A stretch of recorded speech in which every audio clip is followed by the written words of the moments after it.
మనము భూముల కోసం ఇళ్ల కోసం కొట్లాడేటువంటి వాళ్ళం కాబట్టి వాళ్ళు అంబేద్కర్ భవనం నుంచి మనల్ని ఖాళీ చేయించినప్పుడు మన అందరం కలిసి ఎక్కడైతే మన ఇండ్లు కూలగొట్టబడ్డాయో అక్కడికే పోయి డేరా అయినా తీసుకొని అక్కడనే కనుక డేరా వేసుకొని ఉంటే అసలు విషయం ఏమిటి, ఇప్పటికీ 31 రోజైనా కానీ ప్రభుత్వం మనకి ఇల్లు ఇచ్చేటువంటి పరిస్థితి లేనటువంటి స్థితికి నెట్టబడ్డది.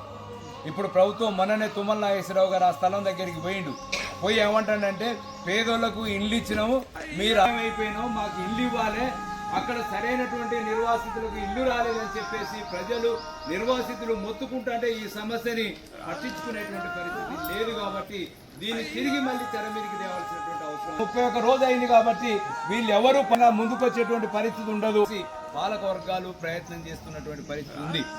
కాబట్టి మనం ఆలోచించాల్సినటువంటిది అవి ఎన్ని రోజులైనా ఇళ్లని సాధించుకునే వరకు మా పోరాటం కొనసాగుతుందని చెప్పేసి మనం స్పష్టంగా ప్రకటించాల్సినటువంటి అవసరం ఉంది. దానికోసం కొట్లాడాల్సినటువంటి అవసరం ఉంది. అన్న చెప్పినట్టుగానే దానికోసం రోడ్డు ఎక్కాల్సినటువంటి అవసరం ఉంది.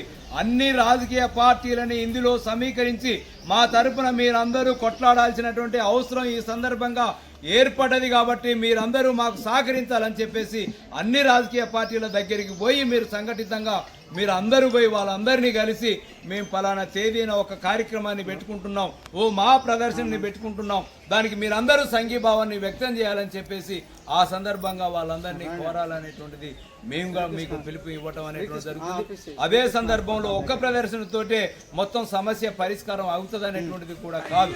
అవసరం కదా, న్యాయం కోసం కొట్లాడేటప్పుడు దాంట్లో ఒక పట్టుత్వం అనేటువంటిది కనబడాలి.